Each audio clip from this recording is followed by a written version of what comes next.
Ketika fajar mulai menyingsing, Abdi Alfri berangkat dari rumahnya di kawasan Cakung, Jakarta Timur untuk bekerja pada Jumat 8 Januari 2010 sekitar pukul 5.45 waktu Indonesia Barat. Setiap hari ia melintasi Jalan Inspeksi Kanal Timur Cakung yang terletak di sepanjang banjir Kanal Timur atau BKT. Langkah kakinya terhenti ketika matanya terantuk pada bungkusan kardus kemasan air mineral di pinggir jalan. Kardus itu tergolek tepat di samping jembatan yang menghubungkan Jalan Inspeksi dan Jalan Banjir Kanal Timur yang masuk wilayah Harapan Indah, Bekasi. Kardus yang diikat erat dengan tali plastik warna kuning itu menggoda Abdi untuk membukanya. Siapa gerangan yang meninggalkan kardus belanjaan di jalan? Ia bergumam. Dari dalam kardus itu menyembul bungkusan plastik warna hitam yang seolah dipaksakan masuk. Lalat mulai merubung. Ada juga cairan yang merembes di bawah kardus. Abdi pun membuka ikatan tali pada kardus dan kemudian plastik hitam. Ia terkejut dan meloncat ke belakang. Ia tak percaya apa yang dilihatnya. Terdapat beberapa potongan tubuh manusia tanpa kepala yang masih segar di plastik itu. Abdi berteriak memanggil warga yang hilir mudik di jalanan pagi itu. Ia menceritakan penemuan potongan tubuh manusia di dalam kardus. Seketika tempat itu dikerumuni warga yang ingin melihatnya. Sebagian menghubungi polisi. Dalam hitungan menit, polisi dari Polsek Cakung tiba di lokasi. Setelah melakukan olah tempat kejadian perkara, polisi memastikan isi kardus itu adalah potongan kaki dan tangan bocah berusia 6 hingga 12 tahun. Seusai olah TKP, polisi membawa potongan tubuh anak kecil itu ke kamar jenazah Rumah Sakit Cipto Mangunkusumo, Jakarta Pusat. Keesokan harinya masyarakat digegerkan oleh penemuan kepala anak kecil di dalam plastik berwarna putih di rawa teratai, tepatnya di pinggir jembatan Warung Jengkol, Kelapa Gading, Cakung. Adalah Bahtiar, warga setempat yang menemukan potongan kepala itu. Polisi langsung menyimpulkan dua penemuan potongan tubuh anak lelaki itu terkait. Tim penyelidik dibentuk untuk mengungkap pembunuhan mutilasi tersebut.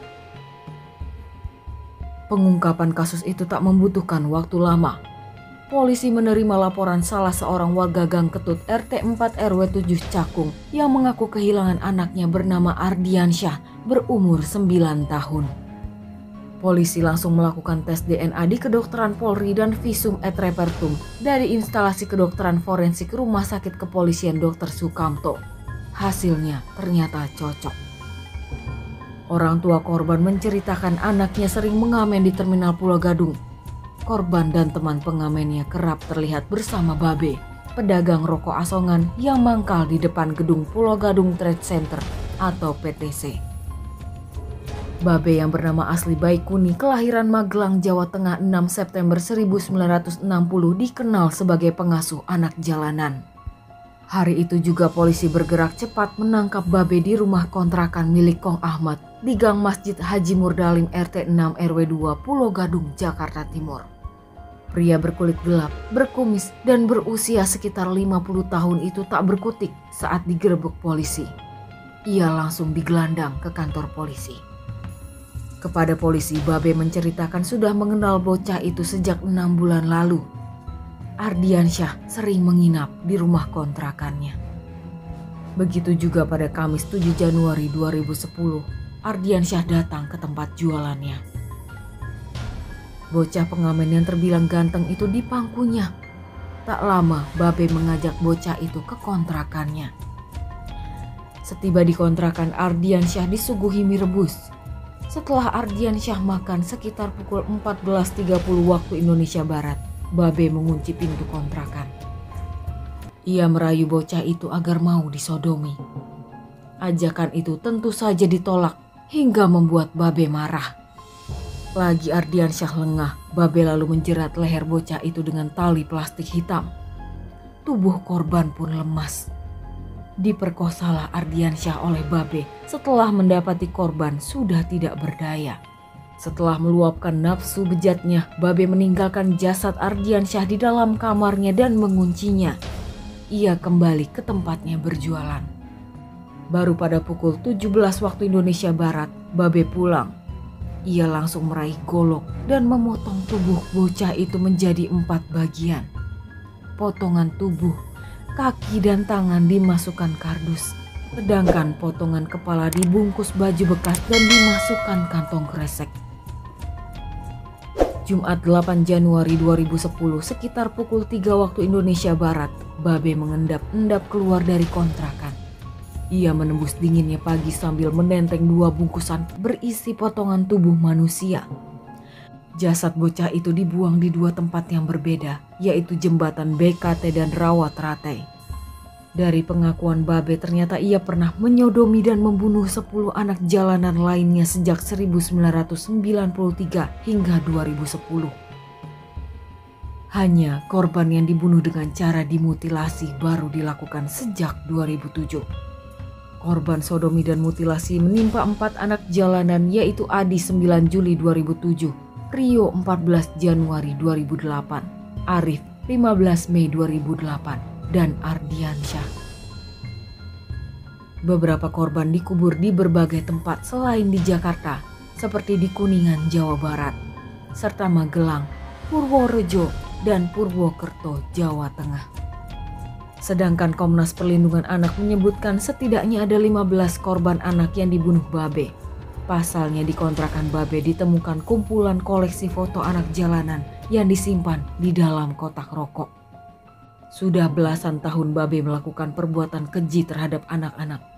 Perbuatan itu terbongkar karena pelaku melanggar aturan yang ia buat sendiri. Kenapa Babe tertangkap? Karena dia melanggar SOP sendiri. Dia akan biasanya melakukan hubungan seks dengan anak yang di luar pengasuhannya. Jelas psikolog Sarlito Wirawan pada 2010. Babe juga ternyata berkawan dengan Robot Gedek alias Siswanto, terpidana mati kasus serupa pada 1996 hingga 1997. Keduanya saling mengenal ketika sama-sama menjadi tukang ojek pada 1993 di lapangan Banteng, Jakarta Pusat. Hal itu diungkapkan pengacara Babe, Haposan Hutagalung. Namun Haposan menampik bila dikatakan bahwa Babe pernah menjadi salah satu saksi kasus Robot Gedek pada 1997. Sedangkan menurut pengacara Robot Gedek Febri Irnansyah, Robot Gedek kenal dengan Babe sejak tinggal di Pasar Senen. Robot Gedek menganggap Babe sebagai senior sesama predator dan homoseksual. Babe jugalah yang dulu sempat menjadi saksi di persidangan Robot Gedek. Tapi Babe yang dulu menggunakan nama Sunarto mengaku sebagai pedagang baju bekas di Pasar Jiung, Kemayoran. Saat itu pihak Polda Metro Jaya berkukuh bahwa Babe dan Robot Gedek sama sekali tidak memiliki keterkaitan. Bahkan keputusan majelis hakim di pengadilan telah memvonis Robot Gedek dengan hukuman mati sesuai alat bukti yang ditemukan. Robot Gedek meninggal dunia setelah mengalami serangan jantung di LP Batu Nusa Kambangan, Cilacap, Jawa Tengah, 26 Maret 2007. Ia meninggal dunia sebelum waktu eksekusi mati itu datang. Sedangkan Babe telah dijatuhi hukuman penjara seumur hidup oleh Majelis Hakim Pengadilan Negeri Jakarta Timur pada 6 Oktober 2010. Hukuman ini di bawah tuntutan jaksa penuntut umum yang mendakwa hukuman mati. Jaksa pun mengajukan banding. Pengadilan Tinggi DKI Jakarta memperberat vonisnya menjadi hukuman mati pada 13 Desember 2010. Atas vonis itu Babe mengajukan permohonan kasasi ke Mahkamah Agung. Hasilnya ia tetap divonis mati oleh MA pada 21 April 2011. Lalu Babe mengajukan peninjauan kembali. MA tetap menolak dan menghukum mati Babe. Kini Babe masih mendekam di LP Cipinang menunggu waktu eksekusi mati tersebut.